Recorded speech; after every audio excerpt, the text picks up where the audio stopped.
ಇವತ್ತಿನ ವಿಡಿಯೋದಲ್ಲಿ ಸಮಾಜ ವಿಜ್ಞಾನಕ್ಕೆ ಸಂಬಂಧಪಟ್ಟಂಥ ಕೆಲವೊಂದಿಷ್ಟು ಕ್ವಶನ್ ಆ್ಯಂಡ್ ಆನ್ಸರ್ಗಳನ್ನು ತಂದಿದ್ದೇನೆ.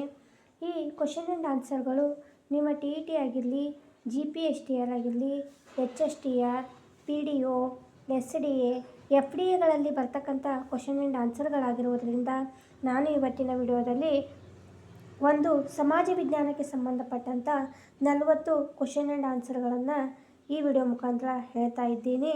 ನೋಡೋಣ ಬನ್ನಿ. ಈ ವಿಡಿಯೋ ನಿಮಗೇನಾದರೂ ಇಷ್ಟ ಆದರೆ ಲೈಕ್ ಮಾಡಿ, ಶೇರ್ ಮಾಡಿ, ಕಮೆಂಟ್ ಮಾಡಿ, ಹಾಗೆ ಸಬ್ಸ್ಕ್ರೈಬ್ ಮಾಡ್ಕೊಳ್ಳೋದನ್ನು ಮರಿಬೇಡಿ. ವಿಡಿಯೋವನ್ನು ಮುಂದುವರಿಸೋಣ ಬನ್ನಿ. ಫಸ್ಟ್ನೇ ಕ್ವಶನ್ನು ಈ ರೀತಿಯಾಗಿದೆ: ಪ್ರಜಾಪ್ರಭುತ್ವದ ಯಶಸ್ಸು ಇದರ ಮೇಲೆ ಅವಲಂಬಿಸಿದೆ ಅಂತ ಕ್ವಶನ್ ಇದೆ. ಆಪ್ಷನ್ಸ್ಗಳನ್ನು ಈ ರೀತಿ ನೀಡಲಾಗಿದೆ.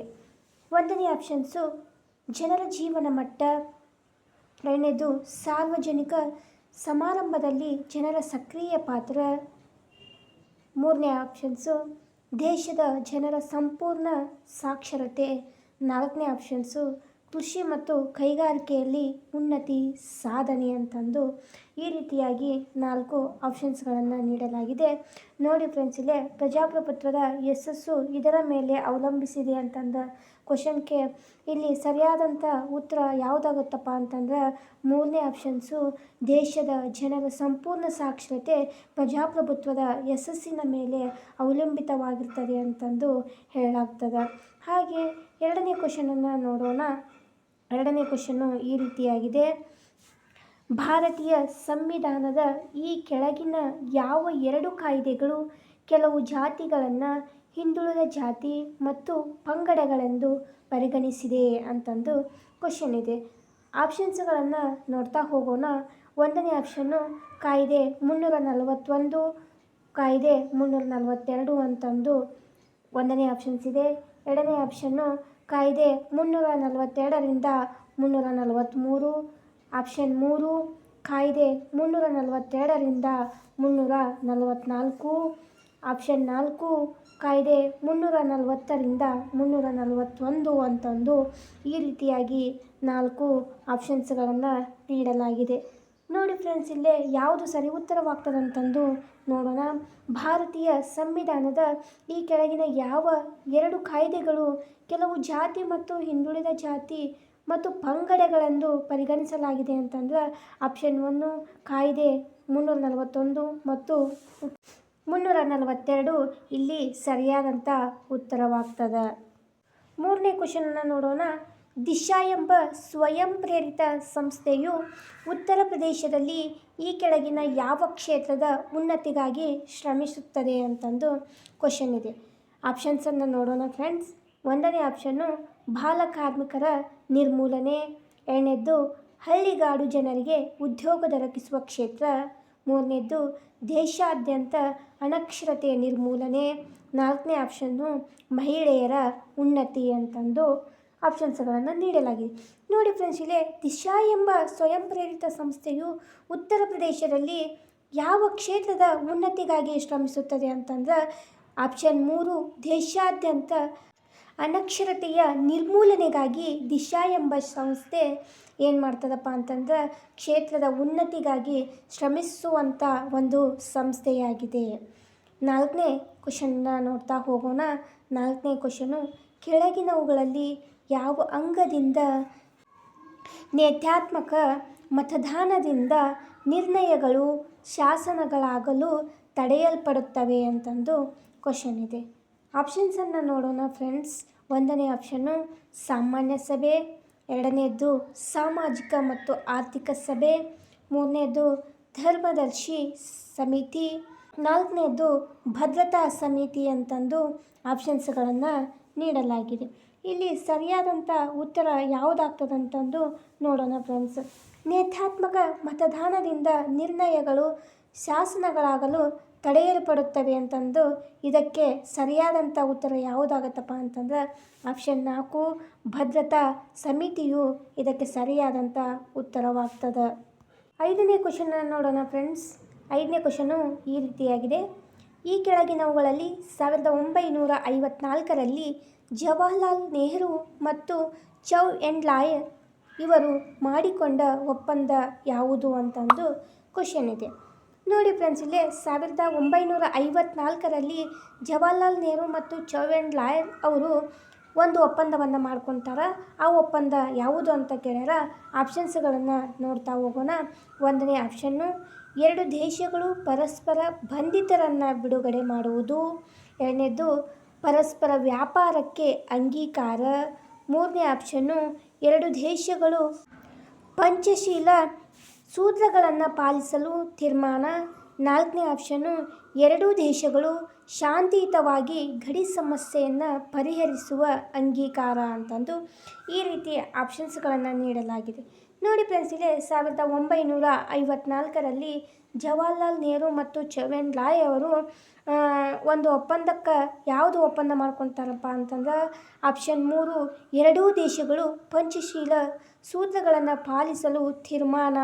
ಇದಕ್ಕೆ ಒಪ್ಪಂದವನ್ನು ಚೌ ಅಂಡ್ ಲಾಯ್ ಮತ್ತು ಜವಾಹರ್ಲಾಲ್ ನೆಹರು ಅವರು ಒಪ್ಪಂದವನ್ನು ಮಾಡಿಕೊಳ್ಳುತ್ತಾರೆ. 6ನೇ ಕ್ವಶನನ್ನು ನೋಡೋಣ ಫ್ರೆಂಡ್ಸ್. ಭಾರತವು ಅಣ್ವಸ್ತ್ರಗಳನ್ನು ತಗ್ಗಿಸುವ ಒಪ್ಪಂದಕ್ಕೆ ಸಹಿ ಹಾಕಲು ವಿರೋಧಿಸಿದ ಕಾರಣ ಅಂತಂದು ಕ್ವಶನ್ ಇದೆ. ಆಪ್ಷನ್ಸನ್ನು ನೋಡೋಣ. ತನ್ನ ರಕ್ಷಣೆಗಾಗಿ ಅಣ್ವಸ್ತ್ರಗಳನ್ನು ಇಟ್ಟುಕೊಳ್ಳುವ ಇಚ್ಛೆಯಿಂದಾಗಿ. 2ನೇದು, ಅಣುಶಕ್ತಿಯುಳ್ಳ ರಾಷ್ಟ್ರಗಳಿಗೆ ಅಣ್ವಸ್ತ್ರಗಳನ್ನು ಬಳಸುವ ನಿರ್ಬಂಧಿಸುವುದರಿಂದ. 3ನೇ ಆಪ್ಷನ್ನು, ಈ ಒಪ್ಪಂದವು ಭಾರತಕ್ಕೆ ಮಾತ್ರ ಅನ್ವಯಿಸುವುದರಿಂದ.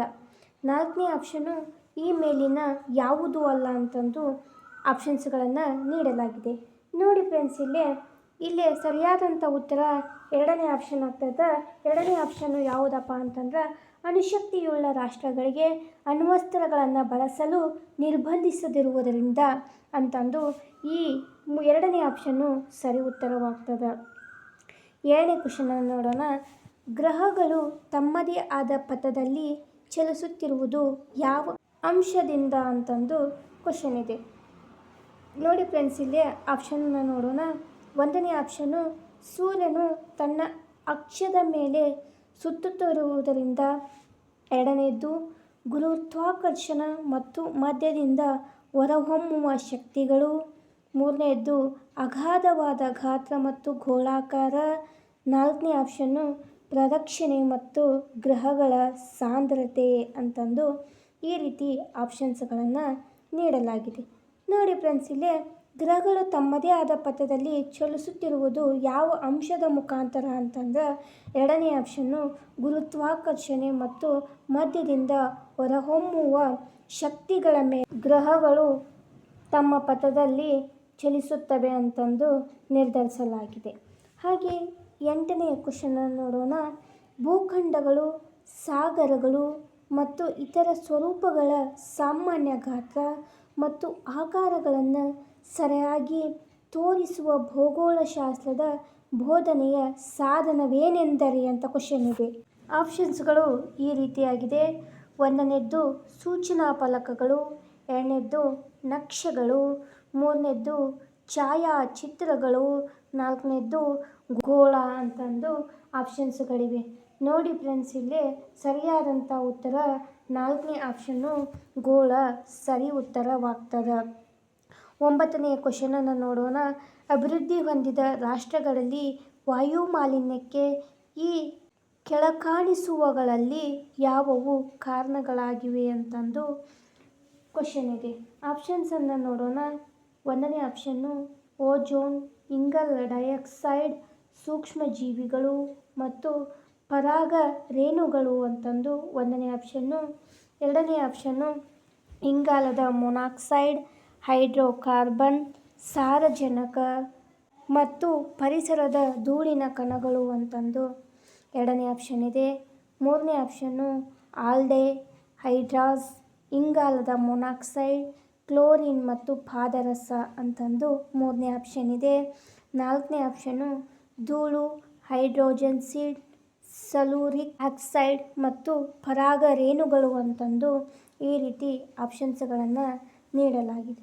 ನೋಡಿ ಫ್ರೆಂಡ್ಸ್, ಇಲ್ಲಿ ಅಭಿವೃದ್ಧಿ ಹೊಂದಿದ ರಾಷ್ಟ್ರಗಳಲ್ಲಿ ವಾಯು ಮಾಲಿನ್ಯಕ್ಕೆ ಯಾವುದು ಕಾರಣವಾಗುತ್ತದಪ್ಪ ಅಂತಂದ್ರೆ 2ನೇ ಆಪ್ಷನ್ನು, ಇಂಗಾಲದ ಮೊನಾಕ್ಸೈಡ್, ಹೈಡ್ರೋಕಾರ್ಬನ್ಸ್, ಸಾರಜನಕ ಆಕ್ಸೈಡ್ಗಳು ಮತ್ತು ಪರಿಸರದ ಧೂಳಿನ ಕಣಗಳು ಇಲ್ಲಿ ಕಾರಣವಾಗುತ್ತವೆ ಅಂತಂದು ಇಲ್ಲಿ ತಿಳಿದು ಬರುತ್ತದೆ.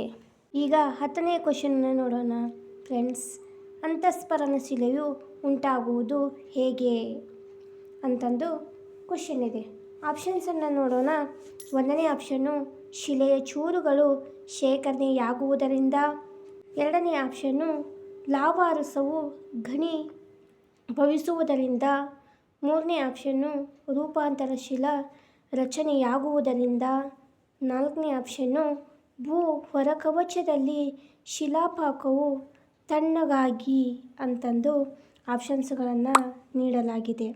ನೋಡಿ ಫ್ರೆಂಡ್ಸ್, ಇಲ್ಲಿ ಅಂತಸ್ಫಲನ ಶಿಲೆಯು ಹೇಗೆ ಉಂಟಾಗ್ತದಪ್ಪ ಅಂತಂದ್ರೆ ಭೂ ಹೊರಕವಚದಲ್ಲಿ ಶಿಲಾಪಾಕವು ತಣ್ಣಗಾಗಿ ಅಂತಸ್ಫಲನ ಶಿಲೆಗಳು ಉಂಟಾಗ್ತವು. ಆದ ಕಾರಣ ಆಪ್ಷನ್ 4 ಭೂ ಹೊರಕವಚದಲ್ಲಿ ಶಿಲಾಪಾಕವು ತಣ್ಣಗಾಗಿ ಇದು ಸರಿ ಉತ್ತರವಾಗ್ತದೆ. 11ನೇ ಕ್ವಶನು ಪೆಟ್ರೋಲಿಯಂ ತೈಲದ ಪ್ರಾಮುಖ್ಯತೆಯು ಬಹುವಾಗಿ ಹೆಚ್ಚಾಗಿರುವುದು ಏತಕ್ಕೆಂದರೆ ಅಂತಂದು ಕ್ವಶನ್ ಇದೆ. ಆಪ್ಷನನ್ನು ನೋಡೋಣ ಫ್ರೆಂಡ್ಸ್. 1 ಪೆಟ್ರೋಲಿಯಂ ಹೆಚ್ಚಿನ ಶಾಖವನ್ನು ಹೊಂದಿರುವುದರಿಂದ. 2ನೇದು ಕಡಿಮೆ ಯತ್ನಗಳಿಂದ ಅದು ಉರಿಯುವ ಇಂಧನ. 3ನೇದು ಕಡಿಮೆ ವೆಚ್ಚದಿಂದ ಅದನ್ನು ಬಹುದೂರಗಳಿಗೆ ಒಯ್ಯುವುದು. 4ನೇದು ನಿರುಪಯುಕ್ತತೆಯನ್ನು ಕಡಿಮೆ ಮಾಡುವುದು ಅಂತಂದು ಆಪ್ಷನ್ಸ್ಗಳನ್ನು ನೀಡಲಾಗಿದೆ. ನೋಡಿ ಫ್ರೆಂಡ್ಸ್, ಇಲ್ಲಿ ಇದಕ್ಕೆ ಸರಿಯಾದಂಥ ಉತ್ತರ ಯಾವುದಾಗ್ತದಪ್ಪ ಅಂತಂದ್ರೆ ಇಲ್ಲಿ ನೋಡೋಣ. 1ನೇದು ಎ ಮತ್ತು ಬಿ ಮಾತ್ರ. 2ನೇದು ಎ ಮತ್ತು ಸಿ ಮಾತ್ರ. 3ನೇದು ಎ ಸಿ ಮತ್ತು ಡಿ ಮಾತ್ರ. 4ನೇದು ಎ ಬಿ ಸಿ ಮತ್ತು ಡಿಗಳು ಅಂತಂದು ಅಲ್ಲಿ ಆಪ್ಷನ್ಸ್ಗಳನ್ನು ನೀಡಲಾಗಿದೆ. ನೋಡಿ ಫ್ರೆಂಡ್ಸ್, ಇಲ್ಲಿ 4ನೇ option A B C D 4 ಆಪ್ಷನ್ಗಳು ಇಲ್ಲಿ ಸರಿ ಉತ್ತರವಾಗ್ತದೆ. ಹಾಗೆ 12ನೇ ಕ್ವಶನನ್ನು ನೋಡೋಣ. ತೋಟಗಾರಿಕೆ, ಮೀನುಗಾರಿಕೆ ಮತ್ತು ಮರ ಕಡಿಯುವಿಕೆ ಮುಂತಾದವುಗಳು ಯಾವ ಒಂದು ಉದ್ಯಮದಲ್ಲಿ ಕಂಡುಬರುತ್ತವೆ ಅಂತಂದು ಕ್ವಶನ್ ಇದೆ. ಆಪ್ಷನ್ಸ್ಗಳನ್ನು ನೋಡೋಣ. 1ನೇದು ಸ್ವಂತ ಉದ್ಯಮ. 2ನೇದು ಮೂಲತಃ ಬಗೆಯ ಉದ್ಯಮ. 3ನೇದು ದ್ವಿತೀಯ ಬಗೆಯ ಉದ್ಯಮ. 4ನೇದು ತೃತೀಯ ಬಗೆಯ ಉದ್ಯಮ ಅಂತಂದು ಆಪ್ಷನ್ಸ್ಗಳನ್ನು ನೀಡಲಾಗಿದೆ. ನೋಡಿ ಫ್ರೆಂಡ್ಸ್, ಇಲ್ಲಿ ತೋಟಗಾರಿಕೆ ಆಗಿರಲಿ, ಮೀನುಗಾರಿಕೆ ಮತ್ತು ಮರ ಕಡಿಯುವಿಕೆಯು ಯಾವ ಉದ್ದಿಮೆಯಾಗಿದೆ ಅಂತಂದ್ರೆ 2ನೇ ಆಪ್ಷನ್ನು ಮೂಲತಃ ಬಗೆಯ ಉದ್ಯಮವಾಗಿದೆ ಅಂತಂದು ನಮಗೆ ಇಲ್ಲಿ ಗೊತ್ತಾಗುತ್ತದೆ. 13ನೇ ಕ್ವಶನು ವಿದೇಶಿ ವಿನಿಮಯ ಗಳಿಸುವುದಕ್ಕಾಗಿ ಮುಖ್ಯವಾಗಿ ಬೆಳೆಯುವ ಬೆಳೆಗಳ ಪಟ್ಟಿಯನ್ನು ಗುರುತಿಸಿ ಅಂತಂದು ಕ್ವಶನ್ ಇದೆ. ಆಪ್ಷನ್ಸನ್ನು ನೋಡೋಣ. 1ನೇ ಆಪ್ಷನ್ನು ಕಬ್ಬು, ಹತ್ತಿ ಮತ್ತು ಗೋಧಿ. 2ನೇ ಆಪ್ಷನ್ನು ಭತ್ತ, ಕಾಫಿ ಮತ್ತು ಟೀ. 3ನೇ ಆಪ್ಷನ್ನು ಹೂಗಳು, ಹಣ್ಣುಗಳು ಮತ್ತು ಕಾಯಿಗಳು. 4ನೇ ಆಪ್ಷನ್ನು ತರಕಾರಿಗಳು, ಆಹಾರ ಧಾನ್ಯಗಳು ಅಂತಂದು ಆಪ್ಷನ್ಸ್ಗಳನ್ನು ನೀಡಲಾಗಿದೆ. ನೋಡಿ ಫ್ರೆಂಡ್ಸ್, ಇಲ್ಲಿ ವಿದೇಶಿ ವಿನಿಮಯ ಗಳಿಸುವುದಕ್ಕಾಗಿ ಇಲ್ಲಿ ಮುಖ್ಯವಾಗಿರ್ತಕ್ಕಂಥ ಬೆಳೆ ಯಾವುದಪ್ಪ ಅಂತಂದ್ರೆ ಹೂಗಳು, ಹಣ್ಣುಗಳು ಮತ್ತು ಕಾಯಿಗಳು. ಆದ ಕಾರಣ ಆಪ್ಷನ್ 3 ಹೂವು, ಕಾಯಿ, ಹಣ್ಣುಗಳು ಸರಿ ಉತ್ತರವಾಗ್ತದೆ. 14ನೇ ಕ್ವಶನು ಇಂಗಾಲದ ಡೈಆಕ್ಸೈಡ್ ಗಾಳಿಯಲ್ಲಿ ಮಿಶ್ರಣಗೊಳ್ಳುತ್ತವೆ. ಇದರಿಂದ ಅದು ಮಾನವನ ಆರೋಗ್ಯದ ಮೇಲೆ ಪರಿಣಾಮ ಬೀರುತ್ತದೆ. ಉಷ್ಣಾಂಶದ ಮೇಲೆ ಅದರ ಪರಿಣಾಮವೇನೆಂದರೆ ಅಂತಂದು ಕ್ವಶನ್ ಇದೆ. ಆಪ್ಷನ್ನ ನೋಡೋಣ. 1ನೇ ಆಪ್ಷನ್ನು ಉಷ್ಣಾಂಶವನ್ನು ಕಡಿಮೆ ಮಾಡುತ್ತದೆ. 2ನೇದು ಉಷ್ಣಾಂಶವನ್ನು ಹೆಚ್ಚಿಸುತ್ತದೆ. 3ನೇ ಆಪ್ಷನ್ನು ವಾಯುಮಂಡಲವನ್ನು ಸಮತೋಲನದಲ್ಲಿಡುತ್ತದೆ. 4ನೇ ಆಪ್ಷನ್ನು ಈ ಮೇಲಿನಗಳು ಯಾವುವೂ ಅಲ್ಲ ಅಂತಂದು ಆಪ್ಷನ್ಸ್ಗಳನ್ನು ನೀಡಲಾಗಿದೆ. ನೋಡಿ ಫ್ರೆಂಡ್ಸ್, ಇಲ್ಲಿ ಇಂಗಾಲದ ಡೈಆಕ್ಸೈಡ್ ಗಾಳಿಯಲ್ಲಿ ಮಿಶ್ರಣಗೊಳ್ಳುತ್ತದೆ. ಆದ್ದರಿಂದ ಅದು ಮಾನವನ ಆರೋಗ್ಯದ ಮೇಲೆ ಹೇಗೆ ಪರಿಣಾಮ ಬೀರುತ್ತದೆ ಅಂತಂದ್ರೆ ನೋಡಿ ಫ್ರೆಂಡ್ಸ್, ಇಲ್ಲಿ ಉಷ್ಣಾಂಶವನ್ನು ಹೆಚ್ಚಿಸುತ್ತದೆ. ಆದ ಕಾರಣ ಎರಡನೇ ಆಪ್ಷನ್ನು ಉಷ್ಣಾಂಶವನ್ನು ಹೆಚ್ಚಿಸುತ್ತದೆ. ಇದು ಸರಿ ಉತ್ತರವಾಗ್ತದೆ. 15ನೇ ಕ್ವಶನು, ಈ ಕೆಳಗಿನವುಗಳಲ್ಲಿ ಭೂಮಾರುತಗಳು ಯಾವ ದಿಕ್ಕನ್ನು ಬದಲಿಸಿ ನೈಋತ್ಯ ಮಾನ್ಸೂನ್ ಮಾರುತಗಳಾಗುತ್ತವೆ ಅಂತಂದು ಕ್ವಶನ್ ಇದೆ. ಆಪ್ಷನ್ಸ್ಗಳನ್ನು ನೋಡೋಣ. 1ನೇ ಆಪ್ಷನ್ನು ಈಶಾನ್ಯ ದೈವ ಮಾರುತಗಳು, 2ನೇದ್ದು ಪಶ್ಚಿಮ ನಿತ್ಯ ಮಾರುತಗಳು, 3ನೇದ್ದು ಈಶಾನ್ಯ ವಾಣಿಜ್ಯ ಮಾರುತಗಳು, 4ನೇದ್ದು ಆಗ್ನೇಯ ವಾಣಿಜ್ಯ ಮಾರುತಗಳು ಅಂತಂದು ಆಪ್ಷನ್ಸ್ಗಳನ್ನು ನೀಡಲಾಗಿದೆ. ನೋಡಿ ಫ್ರೆಂಡ್ಸ್, ಇಲ್ಲೇ ಮಾರುತಗಳು ಯಾವ ದಿಕ್ಕನ್ನು ಬದಲಿಸಿ ನೈಋತ್ಯ ಮಾನ್ಸೂನ್ ಮಾರುತಗಳಾಗಿ ಹೋಗುತ್ತವೆಪ್ಪ ಅಂತಂದ್ರೆ 4ನೇ ಆಪ್ಷನ್ನು ಆಗ್ನೇಯ ವಾಣಿಜ್ಯ ಮಾರುತಗಳಾಗಿ ಬದಲಾವಣೆ ಆಗ್ತಾವು ಅಂತಂದು ಇಲ್ಲಿ ಗೊತ್ತಾಗುತ್ತದೆ. 15ನೇ ಕ್ವಶನನ್ನು ನೋಡೋಣ ಫ್ರೆಂಡ್ಸ್. ಈ ಕೆಳಗಿನವುಗಳಲ್ಲಿ ಯಾವ ಜೋಡಿ ಬಂದರುಗಳಲ್ಲಿ ಭಾರತದ ಅತಿ ಹೆಚ್ಚಿನ ಕಬ್ಬಿಣದ ಅದಿರುಗಳನ್ನು ನಿರ್ಯಾತ ಮಾಡಲಾಗುತ್ತದೆ ಅಂತಂದು ಕ್ವಶನ್ ಇದೆ. ಆಪ್ಷನ್ಸ್ಗಳನ್ನು ನೋಡೋಣ. 1ನೇ ಆಪ್ಷನ್ನು ಮರ್ಮಾಗೋವಾ ಮತ್ತು JNPT, 2ನೇ ಆಪ್ಷನ್ನು ಮರ್ಮಾಗೋವಾ ಮತ್ತು ವಿಶಾಖಪಟ್ಟಣ, 3ನೇ ಆಪ್ಷನ್ನು ಕಾಡ್ಲಾ ಮತ್ತು JNPT, 4ನೇ ಆಪ್ಷನ್ನು ಮಂಗಳೂರು ಮತ್ತು ಕೊಚ್ಚಿನ್ ಅಂತ ಆಪ್ಷನ್ಸ್ಗಳನ್ನು ನೀಡಲಾಗಿದೆ. ನೋಡಿ ಫ್ರೆಂಡ್ಸ್, ಇಲ್ಲೇ ಭಾರತದ ಅತಿ ಹೆಚ್ಚಿನದ ಕಬ್ಬಿದ ಅದಿರುಗಳನ್ನು ನಿರ್ಯಾತ ಮಾಡಿರ್ತಕ್ಕಂಥ ಬಂದರುಗಳು ಯಾವಪ್ಪ ಅಂತಂದ್ರೆ 2ನೇ ಆಪ್ಷನ್ನು ಮರ್ಮಾಗೋವಾ ಮತ್ತು ವಿಶಾಖಪಟ್ಟಣ ಸರಿ ಉತ್ತರವಾಗ್ತದೆ. ಹಾಗೆ 17ನೇ ಕ್ವಶನನ್ನು ನೋಡೋಣ. ಮೊನೊವೈಟ್ ಯಾವುದರ ಅದಿರಾಗಿದೆ ಎಂದರೆ ಅಂತಂದು ಕ್ವಶನ್ ಇದೆ. ಆಪ್ಷನ್ಸ್ಗಳನ್ನು ನೋಡೋಣ. 1ನೇ ಆಪ್ಷನ್ನು ಮೈಕಾ, 2ನೇದ್ದು ಮ್ಯಾಂಗನೀಸ್, 3ನೇದ್ದು ಕಬ್ಬಿಣ, 4ನೇದ್ದು ಬಾಕ್ಸೈಟ್ ಅಂತಂದು 4 ಆಪ್ಷನ್ನುಗಳನ್ನು ನೀಡಲಾಗಿದೆ. ನೋಡಿ ಫ್ರೆಂಡ್ಸ್, ಇಲ್ಲೇ ಮೊನೊವೈಟ್ ಇದು ಮೈಕಾ ಅದಿರಾಗಿದೆ ಎಂದು ನಮಗೆ ಇಲ್ಲಿ ತಿಳಿದು ಬರುತ್ತದೆ. 18ನೇ ಕ್ವಶನನ್ನು ನೋಡೋಣ.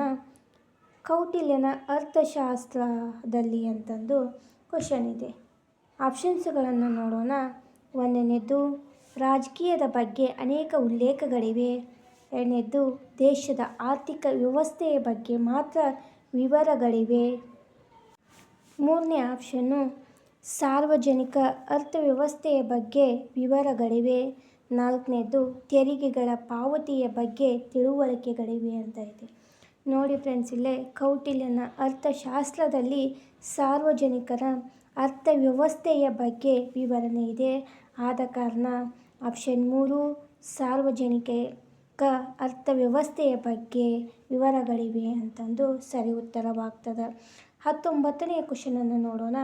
ಮನುಷ್ಯ ಜೀವನ ಮಟ್ಟ ಸುಧಾರಿಸಿದಂತೆ ಬೆಳೆಯುವ ಬಯಕೆಗಳನ್ನು ಅಂತಂದು ಕ್ವಶನ್ ಇದೆ. ಆಪ್ಷನ್ನ ನೋಡೋಣ. 1ನೇ ಆಪ್ಷನ್ನು ಅವಶ್ಯಕತೆಗಳೆನ್ನುತ್ತೇವೆ, 2ನೇದ್ದು ಸುಖದ ಬಯಕೆಗಳೆನ್ನುತ್ತೇವೆ, 3ನೇದ್ದು ವಿಲಾಸಿ ಬಯಕೆಗಳೆನ್ನುತ್ತೇವೆ, 4ನೇದ್ದು ಸುಧಾರಿತ ಬಯಕೆಗಳೆನ್ನುತ್ತೇವೆ ಅಂತಂದು ಆಪ್ಷನ್ಸುಗಳಿವೆ. ನೋಡಿ ಫ್ರೆಂಡ್ಸ್, ಇಲ್ಲೇ ಮನುಷ್ಯನ ಜೀವನ ಮಟ್ಟ ಸುಧಾರಿಸಿದಂತೆ ಬೆಳೆಯುವ ಬಯಕೆಗಳು ಯಾವಪ್ಪ ಅಂತಂದ್ರೆ ಸುಖದ ಬಯಕೆಗಳಾಗಿರುತ್ತವೆ. ಆದ ಕಾರಣ 2ನೇ ಆಪ್ಷನ್ನು ಸುಖದ ಬಯಕೆಗಳು ಸರಿ ಉತ್ತರವಾಗ್ತದೆ. ಹಾಗೆ 20ನೇ ಕ್ವಶನನ್ನು ನೋಡೋಣ. 20ನೇ ಕ್ವಶನು ಉತ್ಪಾದನಾ ಕಾರ್ಯ ಈ ಕೆಳಗಿನವುಗಳಲ್ಲಿ ಯಾವುದೆಂದರೆ ಮಾತ್ರ ಅಪೂರ್ಣವಾಗಿರುತ್ತದೆ ಅಂತಂದು ಕ್ವಶನ್ ಇದೆ. ಆಪ್ಷನ್ಸನ್ನು ನೋಡೋಣ. 1ನೇದ್ದು ಉತ್ಪಾದನೆ ತುಷ್ಟಿಗುಣ ಹೊಂದಿದಾಗ, 2ನೇದ್ದು ಉತ್ಪಾದನೆ ಮಾನವನ ಬಯಕೆಗಳನ್ನು ಈಡೇರಿಸಿದಾಗ, 3ನೇ ಆಪ್ಷನ್ನು ಉತ್ಪಾದನೆಯಾದ ಸರಕುಗಳು ಮತ್ತು ಸೇವೆಗಳು ಗ್ರಾಹಕರ ಕೈ ಸೇರಿದಾಗ, 4ನೇ ಆಪ್ಷನ್ನು ಉತ್ಪಾದನೆ ಬೇಡಿಕೆಗಳನ್ನು ದ್ವಿಗುಣಗೊಳಿಸಿದಾಗ ಅಂತಂದು ಆಪ್ಷನ್ನುಗಳನ್ನು ನೀಡಲಾಗಿದೆ.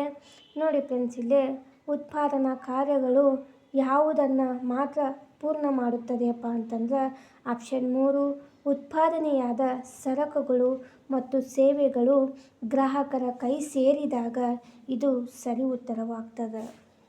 21ನೇ ಕ್ವಶನ್ ನೋಡೋಣ. ಸಹಕಾರಿ ಸಂಘಗಳ ಪ್ರಾಮುಖ್ಯತೆಯನ್ನು ಗುರುತಿಸಿ ಅವನ್ನು ಭಾರತದಲ್ಲಿ ಈ ಕೆಳಗಿನ ಯಾವ ಪಟ್ಟಿಗೆ ಸೇರಿಸಲಾಗಿದೆ ಅಥವಾ ಗುರುತಿಸಲಾಗಿದೆ ಅಂತಂದು ಕ್ವಶನ್ ಇದೆ. ಆಪ್ಷನನ್ನು ನೋಡೋಣ ಫ್ರೆಂಡ್ಸ್. 1ನೇ ಆಪ್ಷನ್ನು ಕೇಂದ್ರ ಪಟ್ಟಿ, 2ನೇದು ಮಧ್ಯವರ್ತಿ ಪಟ್ಟಿ, 3ನೇದು ರಾಜ್ಯ ಪಟ್ಟಿ, 4ನೇದು ಯಾವುದೂ ಅಲ್ಲ ಅಂತಂದು ಆಪ್ಷನ್ಸ್ಗಳನ್ನು ನೀಡಲಾಗಿದೆ. ನೋಡಿ ಫ್ರೆಂಡ್ಸ್, ಇಲ್ಲಿ ಸಹಕಾರಿ ಸಂಘಗಳ ಪ್ರಾಮುಖ್ಯತೆಯನ್ನು ಗುರುತಿಸಿ ಭಾರತದಲ್ಲಿ ಅವುಗಳನ್ನು ಯಾವ ಪಟ್ಟಿಗೆ ಸೇರಿಸಲಾಗಿದೆ ಅಂತಂದ್ರೆ ರಾಜ್ಯ ಪಟ್ಟಿಗೆ ಸೇರಿಸಲಾಗಿದೆ.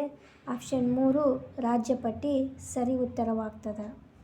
22ನೇ ಕ್ವಶನ್ನು, ಈ ಕೆಳಗಿನ ಒಂದು ಪಟ್ಟಿಯು ಸಮಾಜವಾದಿ ಪದ್ಧತಿಯ ಪ್ರತಿಪಾದಕರನ್ನು ಹೊಂದಿದೆ, ಗುರುತಿಸಿ ಅಂತಂದು ಕ್ವಶನ್ ಇದೆ. ಆಪ್ಷನ್ಸ್ಗಳನ್ನು ನೋಡೋಣ ಫ್ರೆಂಡ್ಸ್. 1ನೇ ಆಪ್ಷನ್ನು ಬಿಸ್ಮಾರ್ಕ್, ಮುಸೋಲಿನಿ, ಹಿಟ್ಲರ್. 2ನೇದು Saint Simon, Robert Owen, Karl Marx. 3ನೇ option Gandhiji, Ambedkar, Karl Marx. 4ನೇದು ಚರ್ಚಿಲ್, ಕಾರ್ಲ್ ಮಾರ್ಕ್ಸ್, ರೂಸ್ವೆಲ್ಟ್. ಈ ರೀತಿ ಆಪ್ಷನ್ಸ್ಗಳನ್ನು ನೀಡಲಾಗಿದೆ. ನೋಡಿ ಫ್ರೆಂಡ್ಸ್, ಇಲ್ಲಿ ಒಂದು ಸಮಾಜವಾದಿ ಪದ್ಧತಿಯ ಪ್ರತಿಪಾದಕರನ್ನು ಇಲ್ಲಿ ಪಟ್ಟಿ ಮಾಡಲಾಗಿದೆ. ಆ ಪಟ್ಟಿಯಲ್ಲಿ ಸಮಾಜವಾದಿಗಳು ಯಾರಪ್ಪ ಅಂತಂದ್ರೆ 2ನೇ option Saint Simon, Robert Owen, Karl Marx. ಇವರು ಸಮಾಜವಾದಿ ಪದ್ಧತಿಯ ಪ್ರತಿಪಾದಕರಾಗಿರುತ್ತಾರೆ. ಆದ ಕಾರಣ 2ನೇ option Saint Simon, Robert Owen, Karl Marx ಸರಿ ಉತ್ತರವಾಗ್ತದೆ. 23ನೇ ಕ್ವಶನನ್ನು ನೋಡೋಣ ಫ್ರೆಂಡ್ಸ್. ಈ ಕೆಳಗಿನ ಉದ್ಯೋಗಗಳು ಯಾವ ಗುಂಪು ದ್ವಿತೀಯ ಸಾಂಸ್ಥಿಕ ಉದ್ಯೋಗಗಳ ಗುಂಪಿಗೆ ಸೇರಿದೆ ಅಂತಂದು ಕ್ವಶನ್ ಇದೆ. ಆಪ್ಷನ್ಸ್ಗಳನ್ನು ನೋಡೋಣ. 1 ಕಲ್ಲು ಒಡೆಯುವುದು, ಗಣಿಗಾರಿಕೆ, ವ್ಯವಸಾಯ. 2ನೇದು ಆರೋಗ್ಯ, ವಿದ್ಯಾಭ್ಯಾಸ, ಬ್ಯಾಂಕುಗಳು. 3ನೇ ಆಪ್ಷನ್ನು ಕೈಗಾರಿಕೆ, ಸಾರಿಗೆ, ವಿಮೆ. 4ನೇ ಆಪ್ಷನ್ನು ಗಣಿಗಾರಿಕೆ, ಬೇಸಾಯ, ಆಹಾರ ಸಂರಕ್ಷಣೆ. ಈ ರೀತಿ ಆಪ್ಷನ್ಸ್ಗಳನ್ನು ನೀಡಲಾಗಿದೆ. ನೋಡಿ ಫ್ರೆಂಡ್ಸ್, ಇಲ್ಲಿ ಉದ್ಯೋಗಗಳು ತೃತೀಯ ಸಾಂಸ್ಥಿಕ ಉದ್ಯೋಗಗಳ ಗುಂಪಿಗೆ ಸೇರಿದೆ ಅಂತಂದು ಕ್ವಶನ್ ಇದೆ. ಇಲ್ಲಿ ಸರಿಯಾದಂಥ ಉತ್ತರ 2ನೇ ಆಪ್ಷನ್ನು ಆರೋಗ್ಯ, ವಿದ್ಯಾಭ್ಯಾಸ, ಬ್ಯಾಂಕ್ಗಳು. 2ನೇ ಆಪ್ಷನ್ನು ಸರಿ ಉತ್ತರವಾಗ್ತದೆ.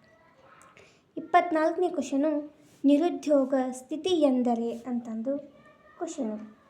ಆಪ್ಷನ್ನ ನೋಡೋಣ. 1ನೇದು ಕೆಲಸ ದೊರಕುತ್ತದೆ ಆದರೆ ಕೆಲಸ ಮಾಡಲು ಇಷ್ಟವಿರುವುದಿಲ್ಲ.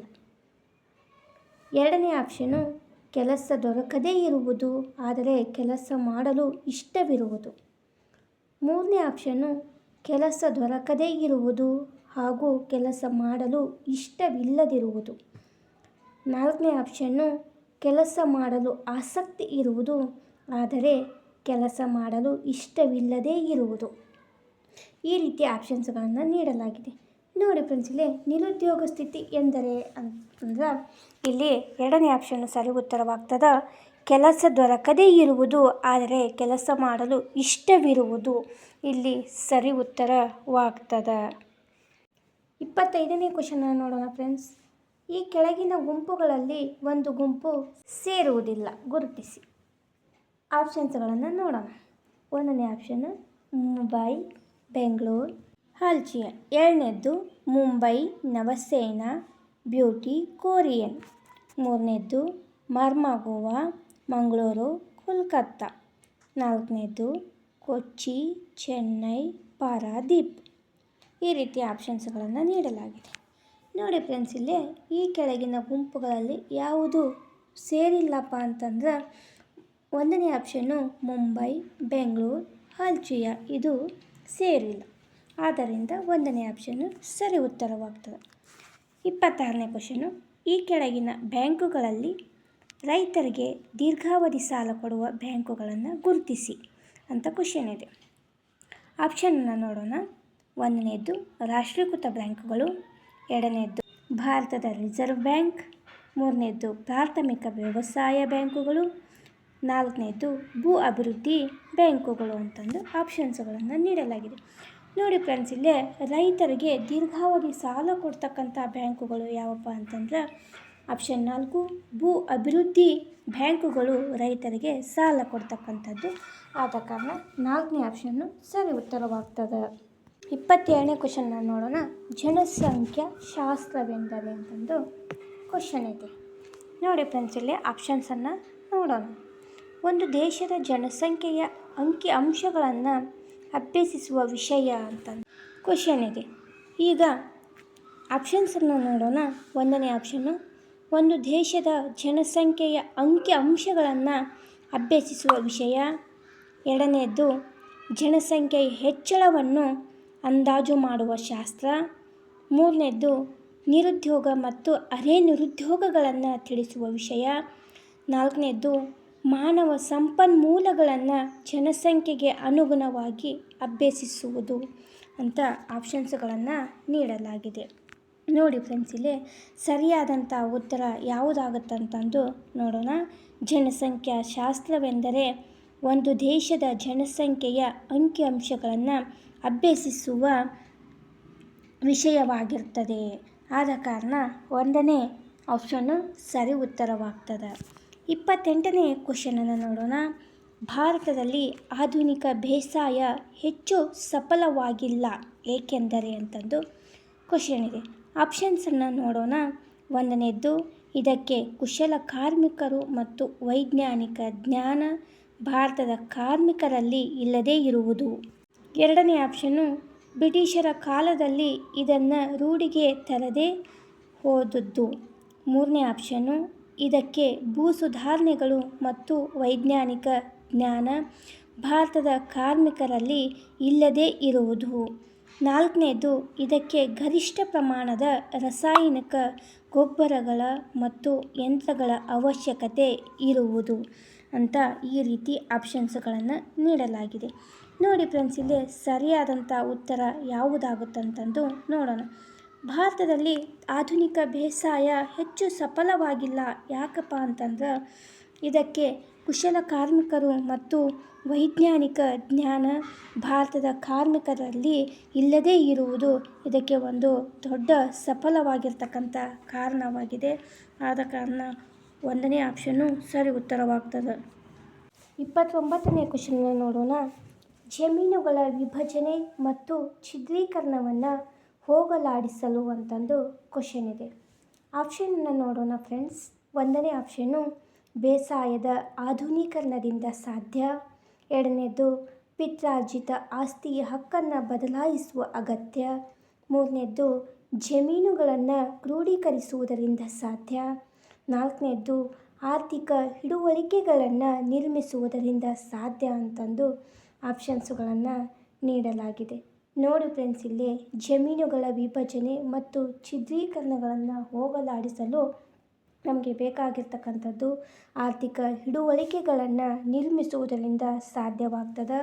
ಆದ ಕಾರಣ 4ನೇ ಆಪ್ಷನ್ನು ಆರ್ಥಿಕ ಹಿಡುವಳಿಕೆಗಳನ್ನು ನಿರ್ಮಿಸುವುದರಿಂದ ಸಾಧ್ಯ ಇದು ಸರಿಯಾದಂಥ ಉತ್ತರವಾಗ್ತದೆ. 30ನೇ ಕ್ವಶನನ್ನು ನೋಡೋಣ ಫ್ರೆಂಡ್ಸ್. ಈ ಕೆಳಗಿನವುಗಳಲ್ಲಿ ಒಂದು ವಿಷಯ ಗುಂಪಿಗೆ ಸೇರಿಲ್ಲ, ಗುರುತಿಸಿ ಅಂತಂದು ಕ್ವಶನ್ ಇದೆ ಫ್ರೆಂಡ್ಸ್. ಆಪ್ಷನ್ಸನ್ನು ನೋಡೋಣ ಫ್ರೆಂಡ್ಸ್. ಇದಕ್ಕೆ 1ನೇದು ಬುಟ್ಟಿ ಹೆಣುವಿಕೆ. 2ನೇದು ಹಗ್ಗಗಳನ್ನು ತಯಾರಿಸುವುದು. 3ನೇದು ಬಡಗಿತನ. 4ನೇದು ಸಿದ್ಧಪಡಿಸಿದ ಉಡುಪುಗಳು ಅಂತಂದು ಆಪ್ಷನ್ಸ್ಗಳನ್ನು ನೀಡಲಾಗಿದೆ ಫ್ರೆಂಡ್ಸ್. ನೋಡಿ ಫ್ರೆಂಡ್ಸ್, ಇಲ್ಲಿ ಒಂದು ವಿಷಯದ ಗುಂಪಿಗೆ ಸೇರಿಲ್ಲ. ಅದು ಯಾವುದಪ್ಪ ಅಂತಂದ್ರೆ 4ನೇ ಆಪ್ಷನ್ನು ಸಿದ್ಧಪಡಿಸಿದ ಉಡುಪುಗಳು. ಇದು ವಿಷಯಕ್ಕೆ ಸೇರದೇ ಇರತಕ್ಕಂಥದ್ದು. ಹಾಗೆ 31ನೇ ಕ್ವಶನನ್ನು ನೋಡೋಣ ಫ್ರೆಂಡ್ಸ್. ಪ್ರಪಂಚದ ಯುದ್ಧಗಳ ಕಾಲದಲ್ಲಿ ನಮ್ಮ ವಿದೇಶಿ ವ್ಯಾಪಾರದಲ್ಲಿ ಪ್ರತಿಕೂಲ ಪರಿಣಾಮ ಉಂಟಾಯಿತು ಏಕೆ ಅದಂತಂದು ಕ್ವಶನ್ ಇದೆ. ಇದಕ್ಕೆ ಆಪ್ಷನ್ಸ್ಗಳನ್ನು ನೋಡ್ತಾ ಹೋಗೋಣ ಫ್ರೆಂಡ್ಸ್. ಆಪ್ಷನ್ಸ್ಗಳು ಈ ರೀತಿಯಾಗಿವೆ. 1ನೇ ಆಪ್ಷನ್ನು ನಾವು ಕೈಗಾರಿಕಾ ಉತ್ಪಾದನೆ ಮಾಡಲಿಲ್ಲ. 2ನೇ ಆಪ್ಷನ್ನು ನಮ್ಮಲ್ಲಿ ಆಗ ಕ್ಷಾಮ ತಲೆದೋರುತ್ತಿತ್ತು. ಮೂರನೇದ್ದು ಶತ್ರು ರಾಷ್ಟ್ರಗಳ ಜೊತೆಯಲ್ಲಿ ವ್ಯಾಪಾರ ನಡೆಸಲು ಸಾಧ್ಯವಾಗಲಿಲ್ಲ. ನಾಲ್ಕನೇ ಆಪ್ಷನ್ನು ಬ್ರಿಟಿಷರು ನಮ್ಮ ವಿದೇಶಿ ವ್ಯಾಪಾರವನ್ನು ಉತ್ತೇಜಿಸಲಿಲ್ಲ ಅಂತಂದು ಆಪ್ಷನ್ಸ್ಗಳನ್ನು ನೀಡಲಾಗಿದೆ. ನೋಡಿ ಫ್ರೆಂಡ್ಸ್, ಇಲ್ಲೇ ಇದಕ್ಕೆ ಸರಿಯಾದಂಥ ಉತ್ತರ ಯಾವುದಾಗುತ್ತಪ್ಪ ಅಂತಂದ್ರೆ ಮೂರನೇ ಆಪ್ಷನ್ನು ಶತ್ರು ರಾಷ್ಟ್ರಗಳ ಜೊತೆಯಲ್ಲಿ ವ್ಯಾಪಾರ ನಡೆಸಲು ಸಾಧ್ಯವಾಗಲಿಲ್ಲ ಅಂತಂದು ಇಲ್ಲಿ ಈ ಆಪ್ಷನ್ನು ಸರಿ ಉತ್ತರವಾಗ್ತದೆ. ಹಾಗೆ 32ನೇ ಕ್ವಶನನ್ನು ನೋಡೋಣ ಫ್ರೆಂಡ್ಸ್. ಬ್ರಹ್ಮದೇಯ ಎಂಬ ಪದವು ಮೊಟ್ಟ ಮೊದಲ ಬಾರಿಗೆ ಕಂಡುಬರುವುದು ಅಂತಂದು ಕ್ವಶನ್ ಇದೆ ಫ್ರೆಂಡ್ಸ್. ಆಪ್ಷನನ್ನು ನೋಡೋಣ ಫ್ರೆಂಡ್ಸ್. ಒಂದನೇದ್ದು ಆರಂಭದ ವೇದ ಪಠ್ಯಗಳಲ್ಲಿ, ಎರಡನೇದ್ದು ಆರಂಭಿಕ ಬೌದ್ಧ ಪಠ್ಯಗಳಲ್ಲಿ, ಮೂರನೇ ಆಪ್ಷನ್ನು ಗುಪ್ತರ ಪೂರ್ವ ಶಾಸನಗಳಲ್ಲಿ, ನಾಲ್ಕನೇ ಆಪ್ಷನ್ನು ಗುಪ್ತರ ನಂತರದ ಶಾಸನಗಳಲ್ಲಿ ಅಂತಂದು ಈ ರೀತಿ ಆಪ್ಷನ್ಸ್ಗಳನ್ನು ನೀಡಲಾಗಿದೆ. ನೋಡಿ ಫ್ರೆಂಡ್ಸ್, ಇಲ್ಲೇ ಬ್ರಹ್ಮದೇಯ ಎಂಬ ಪದವು ಮೊಟ್ಟ ಮೊದಲ ಬಾರಿಗೆ ಕಂಡುಬರ್ತಿದ್ದಕ್ಕಂಥದ್ದು ಗುಪ್ತರ ನಂತರದ ಶಾಸನಗಳಲ್ಲಿ. ಆದ ಕಾರಣ ನಾಲ್ಕನೇ ಆಪ್ಷನ್ನು ಗುಪ್ತರ ನಂತರದ ಶಾಸನಗಳಲ್ಲಿ ಇದು ಸರಿಯಾದಂಥ ಉತ್ತರವಾಗ್ತದೆ. 33ನೇ ಕ್ವಶನನ್ನು ನೋಡೋಣ ಫ್ರೆಂಡ್ಸ್. ಕೆಳಗಿನವುಗಳಲ್ಲಿ ಸರಿಯಾದ ಹೊಂದಾಣಿಕೆ ಇಲ್ಲದ್ದು ಯಾವುದು ಅಂತ ಕ್ವಶನ್ ಇದೆ. ಇಲ್ಲಿ ಆಪ್ಷನ್ಸನ್ನು ನೋಡ್ತಾ ಹೋಗೋಣ ಫ್ರೆಂಡ್ಸ್. ಒಂದನೇದ್ದು ವರಹಮೀರ ಬೃಹತ್ ಸಂಹಿತ, ಎರಡನೇದ್ದು ಆರ್ಯಭಟ ಸೂರ್ಯ ಸಿದ್ಧಾಂತ, ಮೂರನೇದ್ದು ಲತಾದೇವ ರೋಮಕ ಸಿದ್ಧಾಂತ, ನಾಲ್ಕನೇದ್ದು ಭಾರವಿ ದಶಕುಮಾರ ಚರಿತೆ ಅಂತಂದು ಆಪ್ಷನ್ಸ್ಗಳನ್ನು ನೀಡಲಾಗಿದೆ. ನೋಡಿ ಫ್ರೆಂಡ್ಸ್, ಇಲ್ಲೇ ಅವರು ಬರೆದಿರ್ತಕ್ಕಂಥ ಕೃತಿಗಳನ್ನು ಕೊಟ್ಟಿದ್ದಾರೆ. ನೋಡಿ ಫ್ರೆಂಡ್ಸ್, ಇಲ್ಲಿ ಸರಿಯಾದಂಥ ಯಾವುದು ಉತ್ತರ ಆಗ್ತದಪ್ಪ ಅಂತಂದ್ರೆ ನಾಲ್ಕನೇದ್ದು ಭಾರವಿ ದಶಕುಮಾರ ಚರಿತ ಅಂತ ಇದೆ. ಇದು ಸರಿಯಾಗಿ ಹೊಂದಾಣಿಕೆಯಾಗಿಲ್ಲ ಫ್ರೆಂಡ್ಸ್. ಆದ ಕಾರಣ ಇದು ಸರಿ ಉತ್ತರವಾಗ್ತದೆ. 34ನೇ ಕ್ವಶನ್ನ ನೋಡೋಣ ಫ್ರೆಂಡ್ಸ್. ಗುಪ್ತರ ಯುಗದಲ್ಲಿ ಚಿನ್ನದ ನಾಣ್ಯಗಳ ಚಲಾವಣೆ ಹೆಚ್ಚಾಗಿದ್ದುದನ್ನು ಈ ಕೆಳಗಿನವುಗಳಲ್ಲಿ ಯಾವುದು ಸೂಚಿಸುತ್ತದೆ ಅಂತಂದು ಕ್ವಶನ್ ಇದೆ ಫ್ರೆಂಡ್ಸ್. ನೋಡಿ ಫ್ರೆಂಡ್ಸ್ಗಳ ಆಪ್ಷನ್ಸನ್ನು ನೋಡೋಣ. ಒಂದನೇದು ಹೊಸ ಚಿನ್ನದ ಗಣಿಗಳ ಸಂಶೋಧನೆ, ಎರಡನೇದು ಅಧಿಕ ಹಣದುಬ್ಬರ, ಮೂರನೇದು ವಿದೇಶಿ ವ್ಯಾಪಾರದ ಬೆಳವಣಿಗೆಯಿಂದ ಹೆಚ್ಚಿನ ಚಿನ್ನದ ಒಳಹರಿವು, ನಾಲ್ಕನೇದು ದಕ್ಷಿಣ ಆಫ್ರಿಕಾದಿಂದ ಚಿನ್ನದ ಆಮದು ಅಂತಂದು ಆಪ್ಷನ್ಸ್ಗಳನ್ನು ನೀಡಲಾಗಿದೆ. ನೋಡಿ ಫ್ರೆಂಡ್ಸ್, ಇಲ್ಲೇ ಗುಪ್ತರ ಯುಗದಲ್ಲಿ ಚಿನ್ನದ ನಾಣ್ಯಗಳ ಚಲಾವಣೆ ಹೆಚ್ಚಾಗಿದ್ದು ವಿದೇಶಿ ವ್ಯಾಪಾರದ ಬೆಳವಣಿಗೆಯಿಂದ ಹೆಚ್ಚಿನ ಚಿನ್ನದ ಒಳಹರಿವು ಬರ್ತಾ ಇತ್ತು. ಆದ ಕಾರಣ ಗುಪ್ತರ ಯುಗದಲ್ಲಿ ಚಿನ್ನದ ನಾಣ್ಯದ ಚಲಾವಣೆ ಹೆಚ್ಚಾಗಿತ್ತು ಫ್ರೆಂಡ್ಸ್. ಆದ ಕಾರಣ ವಿದೇಶಿ ವ್ಯಾಪಾರದ ಬೆಳವಣಿಗೆಯಿಂದ ಚಿನ್ನದ ಒಳಹರಿವು ಎರಡನೇ ಆಪ್ಷನ್ನು ಸರಿ ಉತ್ತರವಾಗ್ತದೆ. 35ನೇ ಕ್ವಶನನ್ನು ನೋಡೋಣ ಫ್ರೆಂಡ್ಸ್. ಪತಂಜಲಿಯ ಕೃತಿಯ ಅಷ್ಟಾಧ್ಯಾಯಿಯು ಈ ಕೆಳಗಿನ ಯಾವುದಕ್ಕೆ ಸಂಬಂಧಿಸಿದೆ ಅಂತಂದು ಕ್ವಶನ್ ಇದೆ ಫ್ರೆಂಡ್ಸ್. ಆಪ್ಷನ್ಸನ್ನು ನೋಡೋಣ. ಒಂದನೇದು ಗದ್ಯ, ಎರಡನೇದು ವ್ಯಾಕರಣ, ಮೂರನೇದು ಪದ್ಯ, ನಾಲ್ಕನೇದು ಗಣಿತ ಅಂತಂದು ಆಪ್ಷನ್ಸ್ಗಳನ್ನು ನೀಡಲಾಗಿದೆ ಫ್ರೆಂಡ್ಸ್. ನೋಡಿ ಇಲ್ಲೇ ಪತಂಜಲಿಯ ಕೃತಿ ಅಷ್ಟಾಧ್ಯಾಯಿಯು ವ್ಯಾಕರಣಕ್ಕೆ ಸಂಬಂಧಪಟ್ಟ ಆಗಿರುವುದರಿಂದ ಎರಡನೇ ಆಪ್ಷನ್ನು ವ್ಯಾಕರಣ ಇದಕ್ಕೆ ಸರಿ ಉತ್ತರವಾಗ್ತದೆ. 36ನೇ ಕ್ವಶನನ್ನು ನೋಡೋಣ ಫ್ರೆಂಡ್ಸ್. ಈ ಕೆಳಗಿನ ಯಾವ ಎರಡು ಶಿಲ್ಪಶಾಸನಗಳು ಒಂದುಗೂಡಿ ಗಾಂಧಾರ ಶಿಲ್ಪಶೈಲಿ ಎನಿಸಿಕೊಂಡಿವೆ ಅಂತಂದು ಕ್ವಶನ್ ಇದೆ ಫ್ರೆಂಡ್ಸ್. ಆಪ್ಷನ್ಸನ್ನು ನೋಡೋಣ. ಒಂದನೇದು ಇಂಡಿಯನ್ ಮತ್ತು ಇಸ್ಲಾಮಿಕ್, ಎರಡನೇದು ಇಂಡಿಯನ್ ಮತ್ತು ಈಜಿಪ್ಟ್, ಮೂರನೇದು ಇಂಡಿಯನ್ ಮತ್ತು ಗ್ರೀಕ್, ನಾಲ್ಕನೇದು ಇಂಡಿಯನ್ ಮತ್ತು ಚೈನಾ ಅಂತಂದು ಆಪ್ಷನ್ಸ್ಗಳನ್ನು ನೀಡಲಾಗಿದೆ. ನೋಡಿ ಫ್ರೆಂಡ್ಸ್, ಇಲ್ಲೇ ಎರಡು ಶಾಸನಗಳು ಒಂದುಗೂಡಿ ಗಾಂಧಾರ ಶಿಲ್ಪಶೈಲಿಯಾಗಿವೆ. ಅದು ಯಾವುದಪ್ಪ ಅಂತಂದ್ರೆ ಇಂಡಿಯನ್ ಮತ್ತು ಗ್ರೀಕ್ ಸೇರಿ ಗಾಂಧಾರ ಶಿಲ್ಪಶೈಲಿಯಾಗಿರ್ತಕ್ಕಂಥದ್ದು. ಆದ ಕಾರಣ ಆಪ್ಷನ್ 3 ಇಂಡಿಯನ್ ಮತ್ತು ಗ್ರೀಕ್ ಸರಿಯಾದಂಥ ಉತ್ತರವಾಗ್ತದೆ. 37ನೇ ಕ್ವಶನ್. ಜಿಲ್ಲಾ ಮಟ್ಟದಲ್ಲಿ ಮೌಲ್ಯ ಅಧಿಕಾರಿಗಳನ್ನು ಇಳಿಕೆ ಕ್ರಮದಲ್ಲಿ ತೋರಿಸುವ ಪಟ್ಟಿ ಅಂತಂದು ಇಲ್ಲಿದೆ. ಇಲ್ಲಿ ಪಟ್ಟಿಗಳನ್ನು ನೀಡಲಾಗಿದೆ, ಅಲ್ಲಿ ಸರಿಯಾಗಿರ್ತಕ್ಕಂಥದ್ದನ್ನು ಗುರುತಿಸಬೇಕು ಫ್ರೆಂಡ್ಸ್. ಒಂದನೇದ್ದು ರಾಜುಕ, ಪ್ರಾದೇಶಿಕ ಮತ್ತು ಯುಕ್ತ. ಎರಡನೇ ಆಪ್ಷನ್ನು ಪ್ರಾದೇಶಿಕ, ರಾಜುಕ ಮತ್ತು ಯುಕ್ತ. ಮೂರನೇ ಆಪ್ಷನ್ನು ಪ್ರಾದೇಶಿಕ, ಯುಕ್ತ ಮತ್ತು ರಾಜುಕ. ನಾಲ್ಕನೇ ಆಪ್ಷನ್ನು ಯುಕ್ತ, ರಾಜುಕ ಮತ್ತು ಪ್ರಾದೇಶಿಕ ಅಂತೂ ಈ ರೀತಿಯಾಗಿ ಆಪ್ಷನ್ಸ್ಗಳನ್ನು ನೀಡಲಾಗಿದೆ ಫ್ರೆಂಡ್ಸ್.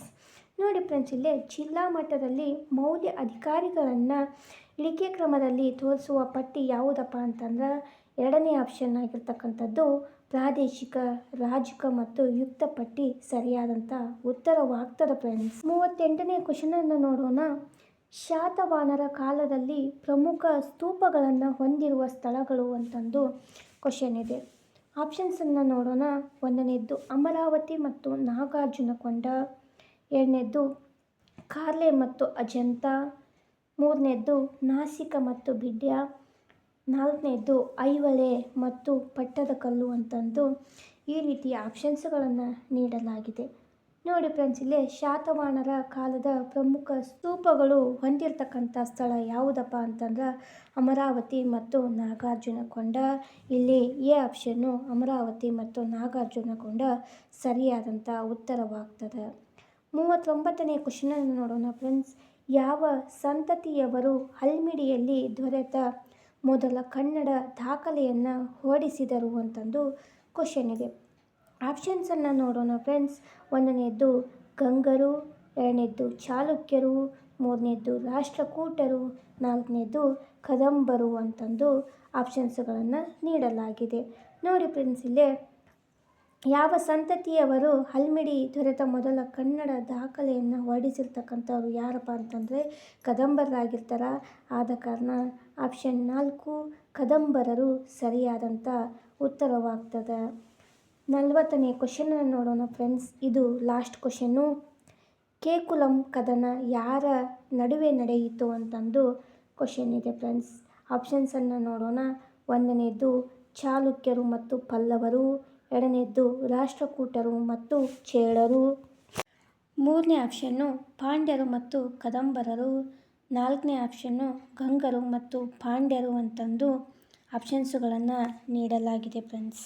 ನೋಡಿ ಫ್ರೆಂಡ್ಸ್, ಇಲ್ಲಿ ಕೇಕುಲಂ ಕದನ ಯಾರ ನಡೆಯಿತು ಅಂತಂದ್ರೆ ರಾಷ್ಟ್ರಕೂಟರು ಮತ್ತು ಚೇಳರ ನಡುವೆ ನಡೆಯುತ್ತದೆ. ಆದ ಕಾರಣ ಆಪ್ಷನ್ 2 ರಾಷ್ಟ್ರಕೂಟರು ಮತ್ತು ಚೇಳರು ಸರಿಯಾದಂಥ ಉತ್ತರವಾಗ್ತದೆ. ನೋಡಿ ಫ್ರೆಂಡ್ಸ್, ನಾನು ಇಲ್ಲಿಯವರೆಗೆ ಸಮಾಜ ವಿಜ್ಞಾನದ ಬಹು ಆಯ್ಕೆಯ ಪ್ರಶ್ನೋತ್ತರಗಳನ್ನು 40 ಕ್ವಶನ್ ಆ್ಯಂಡ್ ಆನ್ಸರ್ಗಳ ಮುಖಾಂತರ ಈ ವಿಡಿಯೋದಲ್ಲಿ ನಿಮಗೆ ಹೇಳಿದೆ. ಈ ವಿಡಿಯೋದಲ್ಲಿ ಬರ್ತಕ್ಕಂಥ ಪ್ರತಿಯೊಂದು ಕ್ವಶನ್ ಆ್ಯಂಡ್ ಆನ್ಸರ್ಗಳು ನಿಮ್ಮ TET ಆಗಿರಲಿ, GPSTR, HSTR, SDA, FDA, PDO ಕೆಲವೊಂದಿಷ್ಟು ಕಾಂಪಿಟಿಷನ್ ಎಕ್ಸಾಮ್ಗಳಲ್ಲಿ ಬರ್ತಕ್ಕಂಥ ಕ್ವಶನ್ ಆ್ಯಂಡ್ ಆನ್ಸರ್ಗಳಾಗಿರುವುದರಿಂದ ನಾನು ಇವುಗಳನ್ನು ಆಯ್ಕೆ ಮಾಡಿಕೊಂಡು ನಿಮಗೆ ವಿಡಿಯೋ ಮುಖಾಂತರ ಹೇಳಿದೆ. ಈ ವಿಡಿಯೋ ನಿಮಗೇನಾದರೂ ಇಷ್ಟ ಆದರೆ ಲೈಕ್ ಮಾಡಿ, ಶೇರ್ ಮಾಡಿ, ಕಮೆಂಟ್ ಮಾಡಿ, ಹಾಗೆ ಸಬ್ಸ್ಕ್ರೈಬ್ ಮಾಡ್ಕೊಳ್ಳೋದನ್ನು ಮರಿಬೇಡಿ. ನಮ್ಮ ಚಾನಲ್ಗೂ ಕೂಡ ಸಪೋರ್ಟ್ ಮಾಡಿ ಅಂತ ಕೇಳ್ತಾ ಈ ವಿಡಿಯೋವನ್ನು ಇಲ್ಲಿಗೆ ಮುಗಿಸೋಣ. ಮುಂದಿನ ವಿಡಿಯೋದೊಂದಿಗೆ ಸಿಗೋಣ.